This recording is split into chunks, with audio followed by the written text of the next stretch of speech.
नमस्कार दोस्तों, यही वो भारत के संविधान की किताब है जिसे 2 दिन पहले संसद के सेंट्रल हॉल में नरेंद्र दामोदर दास मोदी ने एनडीए के संसदीय दल का नेता चुने जाने से पहले अपने माथे से लगाया था कुछ यूं।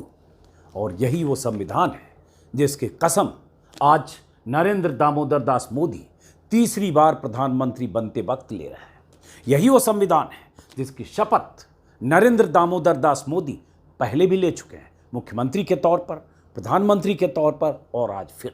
और यही वो संविधान है जिसको लेकर लगातार नरेंद्र दामोदर दास मोदी पर आरोप लगते रहे कि संविधान की आत्मा के खिलाफ नरेंद्र मोदी काम करते हैं, संविधान की धज्जियां उड़ाते हैं। संविधान की शपथ लेना एक बात है और संविधान की आत्मा के हिसाब से सरकार चलाना, संविधान पर यकीन करना, संविधान पर अमल करना, संवैधानिक मूल्यों का निर्वाह करना दूसरी बात। यही आरोप तो प्रधानमंत्री पर लगते रहे हैं।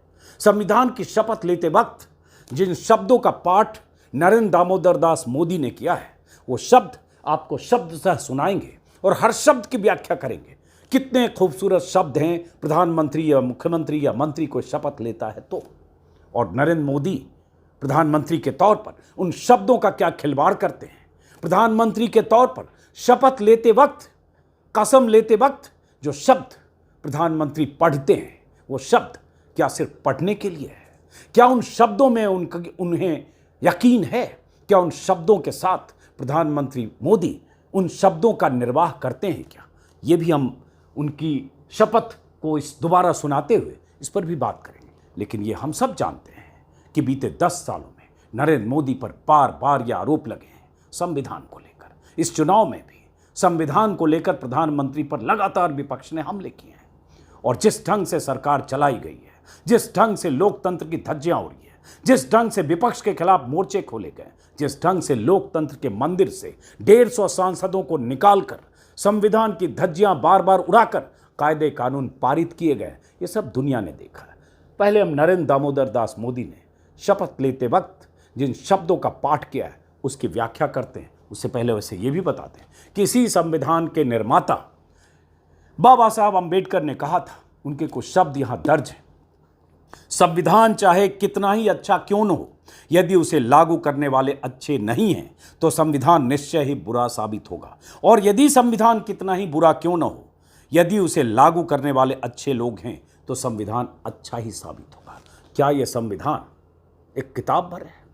क्या यह संविधान सिर्फ इसलिए है कि नरेंद्र दामोदर दास मोदी शपथ लेने से पहले चंद शब्दों का पाठ करें, संविधान की कसम खाएं, या सिर्फ इसलिए है कि संसद के सेंट्रल हॉल में कभी माथे पर यूं लगाएं और कभी संविधान के सामने करबद्ध होकर खड़े हो जाएं? इसको भी समझने की कोशिश करते हैं। पहले सुनते हैं कि संविधान की शपथ लेते वक्त प्रधानमंत्री किन शब्दों का पाठ करते हैं। मैं नरेंद्र दामोदर दास मोदी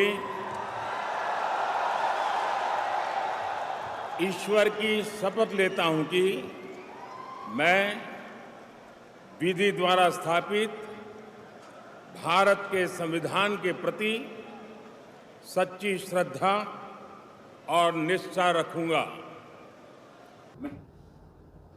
कितनी खूबसूरत लाइन है। मैं नरेंद्र दामोदर दास मोदी ईश्वर की शपथ लेता हूं कि मैं विधि द्वारा स्थापित भारत के संविधान के प्रति सच्ची श्रद्धा और निष्ठा रखूंगा। और सारे सवाल यही हैं, कसम तो खा रहे हैं, शपथ तो ले रहे हैं, क्या यह रस्म अदायगी है?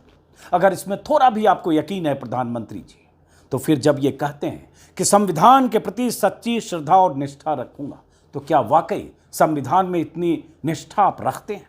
अगर रखते तो देश के नागरिकों के साथ, एक बड़ी आबादी के साथ जिस तरह से दोयम दर्जे का बर्ताव करते हैं, संविधान में, लोकतंत्र में विपक्ष की भी हैसियत है, लेकिन विपक्ष के साथ जो आप बर्ताव करते हैं और जिस ढंग से संवैधानिक मूल्यों की धज्जियां बीजेपी के लोग उड़ाते हैं, इसी देश में ऐसे बीजेपी के सांसद हैं गोली मारो सालों को जैसा नारा लगाने वाले। हालांकि उसमें से अनुराग ठाकुर इस बार मंत्री पद पर नहीं है, लेकिन प्रधानमंत्री जी इसी चुनाव में जिस ढंग से आपने धज्जियां उड़ाई है संवैधानिक मर्यादाओं के, जिस तरह से आपने भाषण दिया है, क्या ये संविधान के प्रति सच्ची श्रद्धा और निष्ठा का सबूत है? गौर कीजिएगा अगली लाइनों पर भी। मैं भारत की प्रभुता और अखंडता अक्षुण्ण रखूंगा।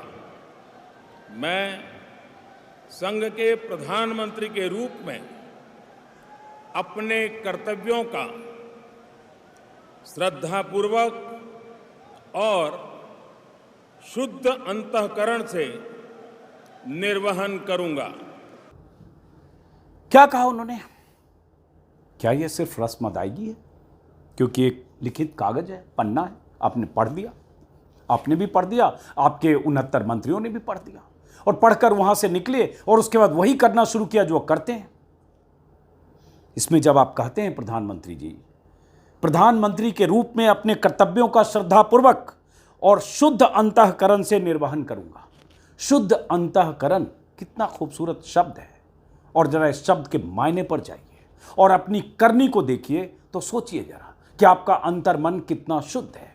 इसी चुनाव में 1 महीने के दौरान सिर्फ अपने भाषणों को देखिए और दर्शक के तौर पर प्रधानमंत्री मोदी के भाषण आपने सुने होंगे। हालांकि जनता ने सबक सिखा दिया। मंदिर, मस्जिद, हिंदू, मुसलमान, मंगलसूत्र, भैंस खोलने वाले जुमले और मुसलमानों को, देश की बड़ी आबादी को घुसपैठिया कहना, ज़्यादा बच्चे पैदा करने वाला कहना और लगातार ऐसे नैरेटिव बिल्डअप करना जो देश में हिंदू मुसलमान की खाई हो, नफरत की खाई, नफरत की दीवार बड़ी हो और उसके बाद प्रधानमंत्री मोदी को एक बार फिर अपार बहुमत मिल जाए। लेकिन जनता ने इस बार उनके मंसूबे को धता बताया। यूपी की जनता ने 40 के नीचे समेटकर बीजेपी को भेजा। लेकिन प्रधानमंत्री मोदी जब यह शपथ लेते हैं, क्या कभी सोचते होंगे कि वो जो कहते हैं, जो करते हैं, जिस तरह से सरकार चलाते हैं, जिस तरह से वो संविधान के खिलाफ जाकर, संवैधानिक मूल्यों की धज्जियां उड़ाकर, जिस तरह से प्रधानमंत्री के तौर पर एक तानाशाही प्रवृत्ति वाले सत्ताधीश के तौर पर काम करते हैं, क्या संविधान की मूल आत्मा के खिलाफ नहीं है? अगली लाइन सुनिए। तथा मैं भय या पक्षपात, अनुराग या द्वेष के बिना सभी प्रकार के लोगों के प्रति संविधान और विधि के अनुसार न्याय करूंगा। सभी प्रकार के लोगों के प्रति भय या पक्षपात, अनुराग या द्वेष के बिना सभी प्रकार के लोगों के प्रति संविधान और विधि के अनुसार न्याय करूंगा। क्या हो रहा है देश में? बुलडोजर जस्टिस क्या है? बुलडोजर किनके घरों पर चल रहे हैं? किनके साथ नाइंसाफी हो रही है? यूपी से लेकर एमपी तक में जहां जहां बीजेपी सरकारें हैं, क्या उनके साथ विधि के अनुसार न्याय हो रहा है? क्या उनके साथ संविधान सम्मत कार्रवाई हो रही है? और प्रधानमंत्री मोदी जिन राज्यों में बीजेपी की सरकार है या केंद्र सरकार के तौर पर प्रधानमंत्री मोदी की जो कार्यशैली है, क्या संविधान सम्मत है? क्या संविधान इसकी अनुमति देता है कि जिस तरह से बुलडोजर के जरिए अल्पसंख्यक एक धर्म विशेष के लोगों को टारगेट बनाया जाता है, जिस ढंग से मंदिर मस्जिद की राजनीति होती है, जिस ढंग से पूरे चुनाव में प्रधानमंत्री भाषण देते रहे, यहां तक कहते रहे कि उनकी सरकार बन गई तो मंदिर पर बुलडोजर चलवा देंगे? क्या यह संविधान या संविधान पर यकीन रखने वाला आदमी इस तरह का भाषण दे सकता है? इतने आरोप प्रधानमंत्री मोदी के कार्यकाल पर लगे, लंबी फेहरिस्त है। और सबसे बड़ा आरोप यही है कि संवैधानिक मूल्यों में प्रधानमंत्री मोदी यकीन नहीं करते। जो संविधान समता का अधिकार देता है, जो संविधान इक्वलिटी की बात करता है, जो संविधान भारत के हर नागरिक को समान अधिकार देता है, लेकिन क्या प्रधानमंत्री मोदी उस पर यकीन करते हैं? या मोदी की सत्ता या जहां जहां मोदी की सरकारें हैं, मोदी मतलब बीजेपी की सरकारें, क्या उस पर यकीन करती हैं? कहने की जरूरत नहीं है कि कथनी और करनी में फर्क है। लेकिन फिर भी शपथ लेने की औपचारिकता है तो शपथ तो आज ले ली है। सरकार तो बन गई है, चाहे 240 सीटें मिले, चाहे बहुमत से 32 सीटें कम हो, लेकिन बैसाखी के दम पर, नायडू और नीतीश कुमार के दम पर सरकार तो बन गई है। लेकिन हम उम्मीद करेंगे कि शपथ में जिन शब्दों को पढ़ा है, जिन शब्दों का पाठ किया है प्रधानमंत्री नरेंद्र मोदी ने, वो शब्द कभी तो उन्हें आईना दिखाएंगे, कभी तो उन्हें कहेंगे कि जब आप ये पढ़ते हैं कि विधि द्वारा संविधान और विधि द्वारा जो उन्हें कहा गया है बिना भय, अनुराग या द्वेष के बिना सभी प्रकार के लोगों के साथ न्याय करेंगे, कभी तो ऐसा करेंगे। चलिए, उम्मीद पर दुनिया कायम है। वैसे प्रधानमंत्री मोदी का जो अतीत है और जो ट्रैक रिकॉर्ड है, जो तरीका है, वो इस बात का तस्दीक करता है कि सरकार तो शायद वैसे ही चलाएं, इस बार थोड़ा अंकुश होगा, क्योंकि साथ में चंद्रबाबू नायडू और नीतीश कुमार हैं। बहुमत जनता ने नहीं दिया है। और संविधान तो मुसलमान को भी, हिंदू, मुस्लिम, सिख, ईसाई, जितने धर्मों के लोग हैं सबको समान अधिकार देता है। लेकिन क्या बीजेपी के राज में सबके साथ समान बर्ताव है? इतनी बड़ी सरकार बन रही है, 69 मंत्री बन रहे हैं, एक भी इसमें मुसलमान है क्या? मुसलमानों की नुमाइंदगी के नाम पर जीरो है जिस कैबिनेट में। आप बात करते हैं 140 करोड़ लोगों की, सबका साथ, सबका विकास, सबका विश्वास, और एक मुस्लिम आपको नहीं मिला अपनी सरकार में नुमाइंदगी के लिए। कभी थे मुख्तार अब्बास नकवी, कभी थे शाहनवाज हुसैन, कभी थे एमजे अकबर, कभी थी नजमा हेपतुल्ला, लेकिन अब मुस्लिम मुक्त मोदी सरकार। बात 140 करोड़ की। चुनाव में मुसलमानों को घुसपैठिया कहना, ज्यादा बच्चा पैदा करने वाले कहना, लगातार एक धर्म विशेष पर टारगेट करना, लगातार ऐसी कोशिशें करना कि हिंदुओं में मुसलमानों के प्रति नफरत हो। यह अलग बात है कि जनता ने उन्हें इस बार सजा दी है। लेकिन प्रधानमंत्री जी जब वो ये भाषण इस तरह के दे रहे थे, बांसवाड़ा में जब उन्होंने शुरुआत की थी पहले दौर के बाद, तब एक वीडियो मैंने किया था कि जब इस तरह की भाषा का इस्तेमाल प्रधानमंत्री मोदी करते हैं तो किसी मुसलमान पर, किसी संवेदनशील अल्पसंख्यक पर क्या गुजरती है, उनके दिल को कितनी चोट लगती है, कितनी ठेस पहुंचती है कि हम भी इसी देश के रहने वाले हैं, हमारा भी खून इसी मिट्टी में मिला है। लेकिन हमारे लिए प्रधानमंत्री मोदी इस तरह के शब्दों का इस्तेमाल क्यों करते हैं जब घुसपैठिया कहते हैं पूरी आबादी को? तब मैंने एक वीडियो किया था, बहुत भावुक हो गया था उस वीडियो में। उसका एक हिस्सा मैं चाहता हूं इसी वीडियो के साथ आगे मैं जोड़ रहा हूं। उस हिस्से को सुनिएगा, करीब करीब 13 मिनट, और उस पर सोचिएगा कि संविधान की शपथ लेने वाले प्रधानमंत्री उस शपथ में दरअसल कितना यकीन रखते हैं। सुनिए, अतिया जैदी ने जो कुछ लिखा था, इरफान हबीब की पत्नी है, इतिहासकार की, उस पर मैंने क्या वीडियो बनाया था, मैं चाहता हूं सुनिए, जिससे आपको लगेगा कि कथनी और करनी में कितना फर्क है। लेकिन फिर भी उम्मीद करेंगे कि भारत का यह संविधान, जिसे प्रधानमंत्री मोदी ने अपने माथे पर लगाया, थोड़ा तो इसका पालन करेंगे। मुसलमानों को टारगेट करते हुए सीधा नाम लेकर घुसपैठिया कहना। बहुत सारे लोग ट्विटर पर लिख रहे हैं जो मुस्लिम समाज के लोग हैं। मैं अतिया जैदी जो एक इतिहासकार हैं, इरफान हबीब उनकी पत्नी है, एकेडमिशियन है, उन्होंने जो लिखा मैं चाहता हूं उनकी भावनाओं को आप समझिए। मैं तो भावुक हो गया अतिया जैदी को पढ़कर।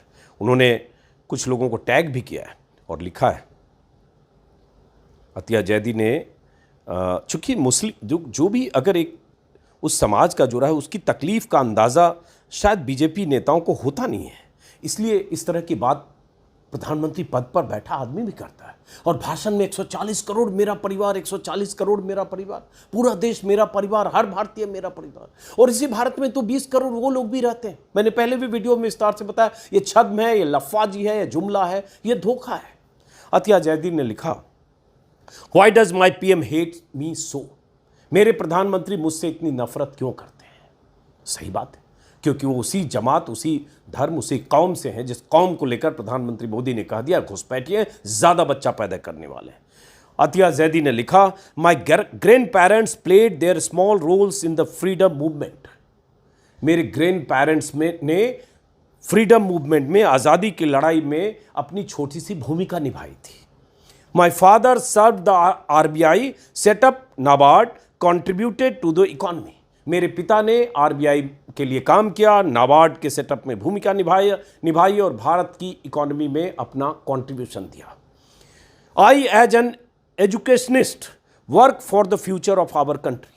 मैं एक शिक्षाविद के तौर पर देश के लिए काम करती हूँ, देश के भविष्य के लिए काम करती हूँ। I have 2 children. I have brought them up as proud Indians. मेरे 2 बच्चे हैं और मैंने एक गर्व वाले भारतीय की तरह उन्हें उनकी अपब्रिंगिंग की है। उन्होंने 4 लोगों को टैग किया है। अतिया जैदी को मैं आपा बोलता हूँ, और उनकी ये लाइन पढ़कर कि will anyone tell me what wrong have I done, क्या कोई मुझे बता सकता है कि मैंने गलती क्या की है। Will my friends here speak up for me for 20 crore Indians, क्या मेरे दोस्त मेरे लिए बोलेंगे, उन 20 करोड़ लोगों के लिए बोलेंगे।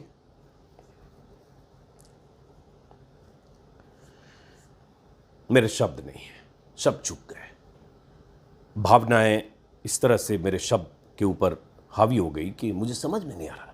मैं कई बार इन भावनाओं को समझता हूं, इसको फील करता हूं, इसलिए ऐसी बातें मैं अपने वीडियो में अक्सर जब कोई बीजेपी का नेता और कोई भी नफरती लोग ऐसी हेट स्पीच या इस तरह की बातें करते हैं तो मैं प्रतिक्रिया देता हूं, तल्खी आक्रोश भी दिखता है। लेकिन एक संजीदा महिला, एक शिक्षाविद जिनके हस्बैंड इरफान हबीब साहब अच्छे खासे हिस्टोरियन हैं, वो इरफान हबीब एक अलीगढ़ में रहते हैं, सीनियर, वो नहीं, वो दूसरे, इन्होंने भी राष्ट्रवाद पर, भगत सिंह पर कई किताबें लिखी हैं और मैं व्यक्तिगत तौर पर दोनों को जानता हूं। अगर उनकी तकलीफ इन शब्दों में रिफ्लेक्ट हो रही है, क्योंकि देश का कोई भी मुसलमान फिर वैसे ही सोचेगा कि प्रधानमंत्री मोदी ने तो उन्हें घुसपैठिया कह दिया, क्योंकि उन्होंने घुसपैठिए को जनरलाइज किया है। प्रधानमंत्री मोदी ने ज्यादा बच्चा पैदा करने वाले कहकर पूरे मुसलमान समाज को, पूरी मुस्लिम जमात को, पूरे कौम को, पूरे उस धर्म से जुड़े हुए लोगों को जनरलाइज किया है। तो आतिया जैदी ने कहा कि मेरे 2 बच्चे हैं और मैंने उनकी ऐसी अपब्रिंगिंग की है, उनका कंट्रीब्यूशन उनके परिवार का 3 पीढ़ियों का इस देश के लिए है, तो उनकी तकलीफ मैं समझ सकता हूं। मैं यही कहूंगा, अतिया आपा की करोड़ों लोग इस देश में हैं, सॉरी,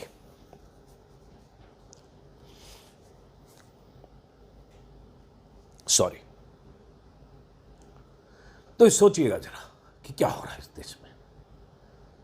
मैं इतना ही कहूंगा अतिया आपा कि परेशान मत होइए, इस देश में हम जैसे करोड़ों लोग हैं, करोड़ों लोग जो सोच की नुमाइंदगी नहीं करते हैं, जिस सोच की नुमाइंदगी बीजेपी नेता करते हैं, या जिस सोच के सबसे बड़े नुमाइंदे आज की तारीख में प्रधानमंत्री मोदी हैं, जिन्होंने ऐसी बात कह दी। करोड़ों लोग इस देश में ऐसे हैं जो मोदी जी की तरह नहीं सोचते हैं, जो हिंदू, मुसलमान, सिख, ईसाई सबको इस देश का नागरिक मानते हुए सर्वधर्म संभाव वाली मानसिकता के। अगर ये सच नहीं होता तो मोदी जी की पार्टी को 2019 में 37% वोट मिले, एनडीए को जोड़ लें तो 43-44%, इस बार अधिकतम मान लीजिए हो जाए तो 44-45%, तो भी 55% मतदाताओं ने जो वोट नहीं दिया वो बीजेपी को नहीं दिया। इसका मतलब देश की बड़ी आबादी, आधे से ज्यादा बड़ी आबादी प्रधानमंत्री मोदी के इस तरह के विचार से इत्तेफाक नहीं रखती है। और जिन्होंने वोट दिया होगा और दिया है और देंगे, उनमें से भी बहुत सारे लोग होंगे जो इससे इत्तेफाक नहीं रखते होंगे और नहीं रखेंगे। हमें उम्मीद है कि उनके भीतर भी दिल और दिमाग होगा और एक बार ठंडे दिमाग से सोचेंगे कि क्या आपके पड़ोस में, आपके अगल बगल में, या आपके स्कूल में, आपके कॉलेज में, आपके गली में, आपके मोहल्ले में, आपके अपार्टमेंट में, आपकी सोसाइटी में जो मुस्लिम रहता है, जो मुसलमान रहते हैं, या ऐसे मुस्लिम जिनके साथ आप पले बढ़े, स्कूल में, कॉलेज में, आपकी परवरिश पड़ोस में हुई, आपका दोस्त हो सकता है, आपका हम प्याला हम निवाला हो सकता है, आप उसके त्योहार में गए होंगे, ईद बकरीद में, वो आपके घर आया होगा होली दिवाली में। क्या वो घुसपैठिया है क्योंकि वो मुस्लिम है? कभी ऐसे सोचते हैं? मुझे लगता है करोड़ों लोग जिन्होंने बीजेपी को वोट दिया है और देंगे भी शायद, वो भी शायद ऐसे नहीं सोचते होंगे। मैं उम्मीद तो करता हूं। इसलिए अतिया आपा, मैं वीडियो का ये हिस्सा आपको एड्रेस करते हुए कह रहा हूं कि मत सोचिए कि आप अकेली हैं और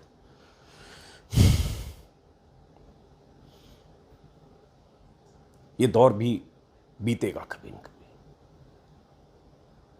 कब बीतेगा, कैसे बीतेगा, किस पर क्या गुजरेगी, किस पर क्या गुजर रही है, इसके बारे में हम लोग आकलन अनुमान ही लगा सकते हैं। लेकिन उम्मीद और हौसला दोनों हम सबको रखना होगा। उन्हें सिर्फ सत्ता चाहिए, किसी भी कीमत पर सत्ता चाहिए। उन्हें सिर्फ कुर्सी से मोहब्बत है, किसी भी कीमत पर कुर्सी चाहिए। लोग नफरतों में उलझे, लोगों के भीतर नफरतें इतनी तेजी से प्रगाढ़ हो, नफरत का रंग लोगों के दिलो दिमाग पर इस कदर चढ़े, इस कदर असर दिखाए कि मोदी जी को की ताजपोशी फिर से तीसरी बार हो जाए। इसीलिए मोदी जी ऐसी बात कर रहे हैं। और अतिया आपा अभी ये शुरुआत हुई है। मुस्लिम लीग से शुरू होकर मटन मछली मुगल से लेकर अभी ये मुसलमानों को घुसपैठिया कहने और ज़्यादा बच्चे पैदा करने वाली जमात तक आए हैं। अभी तो 6 दौर का चुनाव बाकी है, बहुत कुछ देखना बाकी है अभी। इसलिए हिम्मत हौसले के साथ उम्मीद ज़रूरी है। तो फिलहाल मैं यही कहूँगा कि हम जैसे करोड़ों लोग आपके साथ हैं।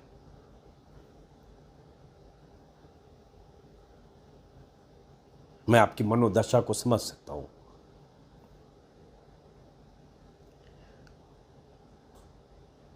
मैंने आपके इस ट्वीट को जो रात में आपने 11:57 पर किया है, रात में भी कई बार पढ़ा और सुबह भी पढ़ा। उस पर कुछ लिखने की हिम्मत नहीं हुई मेरी, क्योंकि मुझे ये भी पता था कि मैं अगर कुछ लिखूंगा वहां तो शायद फिर गाली देने वाले बहुत सारे लोग आ जाएंगे। वो खुद को मोदी का परिवार कहने वाले लोग, खुद को सनातनी हिंदू कहने वाले लोग, खुद को देश प्रेमी और राष्ट्र प्रेमी कहने वाले लोग, खुद को मोदी का कट्टर समर्थक कहने वाले लोग, वो सब लोग फिर आएंगे और फिर कुछ ऐसी बात मेरे कमेंट के जवाब में कमेंट बॉक्स में लिख जाएंगे जिससे फिर शायद आपको तकलीफ हो। इसलिए मैं आपकी तकलीफ पर कोई और लेयर नहीं चढ़ाना चाहता था अतिया आपा, इसलिए मैंने जवाब नहीं दिया। लेकिन मुझे लगा इस वीडियो में इसका जिक्र करना ज़रूरी है और आप सबसे कि अगर आप भारत के संवेदनशील नागरिक हैं, आपके भीतर संवेदना है, आपके भीतर इंसानियत है, आपके भीतर मानवता का संचार हो रहा है, तो सोचिएगा किस तरह की राजनीति हो रही है। एक तरफ मोदी जी का वो बयान और एक तरफ अतिया आपा को, अतिया जैदी को, देश के उन 20 करोड़ मुसलमानों की एक प्रतिनिधि के तौर पर उनकी बात को सुनिए, समझिए, शायद आपको कुछ समझ में आए। जब कोई अनंत हेगड़े या कोई गिरिराज सिंह या कोई साध्वी प्रज्ञा या कोई और कोई ऐसे बहुत सारे फ्रिंज एलिमेंट ऐसे बयान देते हैं तो बचाव भी किया जाता है, बीजेपी पल्ला भी झाड़ लेती है कि तो फ्रिंज एलिमेंट। कोई प्रज्ञा ठाकुर बोलती है, प्रधानमंत्री बोलते हैं दिल से माफ नहीं करूंगा जब गांधी और गोडसे पर बयान देती हैं। लेकिन जब प्रधानमंत्री खुद कहते हैं, जब खुद पूरी जमात को कहते हैं कि घुसपैठिए, ये ज्यादा बच्चा पैदा करने वाले हैं। प्रधानमंत्री जब कहते हैं कपड़ों से लोग पहचाने जा रहे हैं, अभी तो शमशान कब्रिस्तान तक आना है उनको, ये सब बयान सुने हैं ना हमने। मोदी जी की जुबान से निकले ये बयान है ना, यूपी चुनाव शायद 2017 के वक्त। तो फिर क्यों कहते हैं सबका साथ, सबका विकास, सबका विश्वास? बंद कीजिए चोचलेबाजी, बंद कीजिए ढकोसले। ऐसे भी वो सब दिखावा है। हाथी के दांत खाने के और दिखाने के और होते हैं। वो दांत हमने देखे हैं प्रधानमंत्री मोदी जी आपके, और वो दांत आप बार बार दिखाते हैं ऐसी बातें कहकर। अभी तो दूसरा दौर ही चुनाव का है।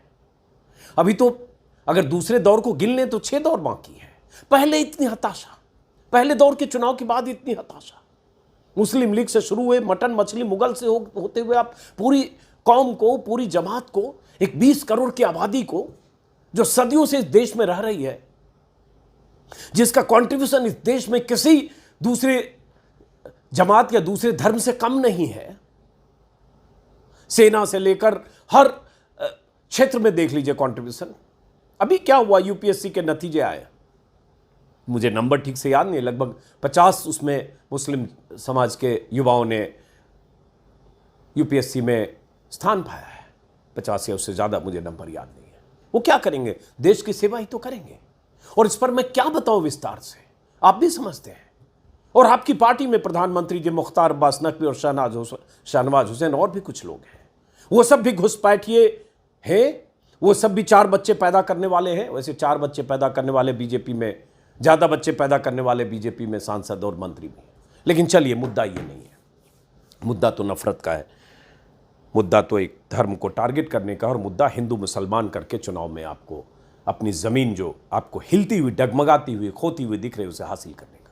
हो सकता है आपको 400 पार के आंकड़े आपने नारे दिए हैं, हो सकता है एक बार फिर आपकी सरकार बन जाए, हो सकता है, मुमकिन है कि आपको 272 से ज्यादा सीटें आ जाए जितनी सरकार बनाने के लिए चाहिए। और मुमकिन यह भी है कि आपको झटका लगे, क्योंकि आपको झटकों का डर है, इसलिए आप उस डर को पाटने के लिए आप नफरत की ऊपर से तख्ती लगा रहे हैं। अगर ये ना होता तो जो आप कहते रहे प्रधानमंत्री मोदी जी 140 करोड़ लोग मेरे परिवार हैं, तो उससे भटकने में और उससे ये मुसलमान तक आने में आपको बस कुछ हफ्तों के वक्त लगे। चलिए फिलहाल इस वीडियो को यहीं खत्म करते हैं, बहुत कुछ है कहने को। नमस्कार।